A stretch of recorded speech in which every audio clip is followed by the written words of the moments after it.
Well, with the wildcard round officially wrapped up, we are down to the NFL's Elite 8. But how do these teams stack up against each other? Let's go ahead and dive into my divisional round power rankings. So we're going to start things off here at number 8 with the Buffalo Bills. This Bills team finally managed to get a decent win by a solid margin, but it was against the Pittsburgh Steelers. Now, the Steelers do have a tendency to kind of overplay when they're down, and they tend to underplay when they're high, but otherwise, this Buffalo Bills team did what they had to do, but they didn't look pretty in doing so. There were multiple situations where if they were going up against a team like, let's say, I don't know, the Chiefs, the Lions, the Ravens even, they would have capitalized on those mistakes and Buffalo would have been a first-round exit. This team got bailed out by the fact they were playing the Pittsburgh Steelers, so ultimately they are the weakest team in my opinion. Moving into number 7, we have the Tampa Bay Buccaneers, up 6 spots from last week because, man, they beat Philadelphia and they made it look easy. Now, I know Philadelphia has been struggling a little bit,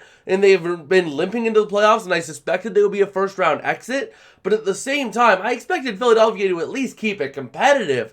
Come on, Tampa Bay just did everything they could to just slaughter and pummel and pound away at that lead.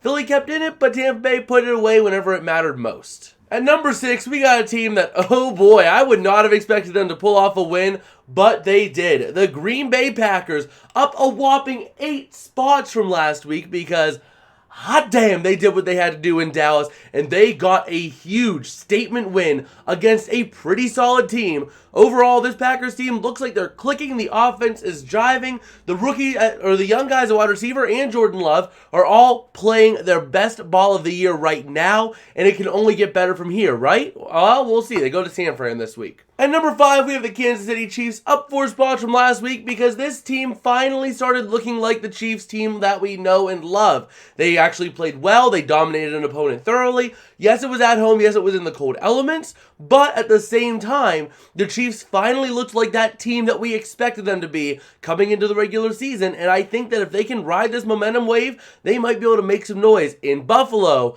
in Baltimore, even if they have to face Houston at home. At number 4, we have the Detroit Lions, up 2 spots from last week because, well, they could have gone higher, but I don't know, Chief. If they were playing another team, let's say they were playing, I don't know, maybe the Niners, if they were playing the Packers, even the Buccaneers, probably all would have taken advantage of multiple situations when the Lions struggled. They got a big win, yes, and it was a hard-fought game on both fronts, but there were a couple of times where it was a little concerning that other teams might have been able to take advantage of and basically beat down the Detroit Lions and eliminate them.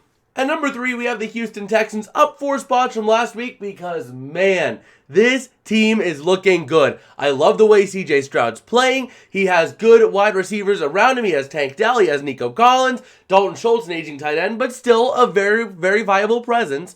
This team is actually looking pretty solid heading down the playoffs here, and they very well could make some noise. It would not surprise me if that game in Baltimore turns into be an upset. At number 2, we have the 49ers, and, well, we can't really say much because we didn't really see them play this week. So, they're just kind of doing what they do, just vibing, status quo, just running the way they do in San Fran. And that leaves at number 1, the Baltimore Ravens, who have just gotten even better. Over the last week or week and a half or whatever, they activated Mark Andrews from IR to return.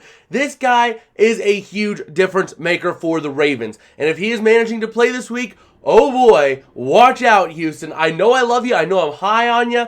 But at the same time, Mark Andrews could be that stake through the heart right there for you. I hope not, because you're the team I'm now rooting for to win the Super Bowl.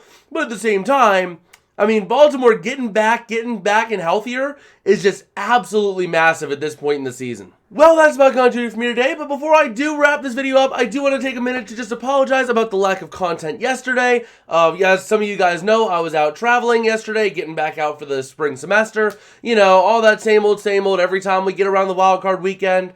And at the same time, I felt a little sick. I'm still feeling it today. So unfortunately, I haven't had the energy to go out and get those other videos done, the 2 postmortems. I am promising we will have a Steelers and an Eagles postmortem coming. They might just not be until the weekend. But yeah, I guess with that, if you haven't already, make sure you go ahead and check out the video down here. It's one that YouTube thinks you will like. And, go down below this video, smash like and subscribe, as it does help me out a whole lot. We are honing in on 500 subscribers pretty soon. We're at 440 right now. And I am making this promise to you guys. If we get to 500 subscribers before the Super Bowl, this is before the day of the Super Bowl, or before the kickoff of the Super Bowl, then I will be posting a poll in my Super Bowl stream to basically have you guys tell me what jersey I'm getting next. Will it be the Super Bowl MVP, whoever that is, which it very well could be the Niners, by the way, so you could really screw me over that way, or will it be a CJ Stroud jersey? And that will be up to you guys if we hit that milestone before the Super Bowl.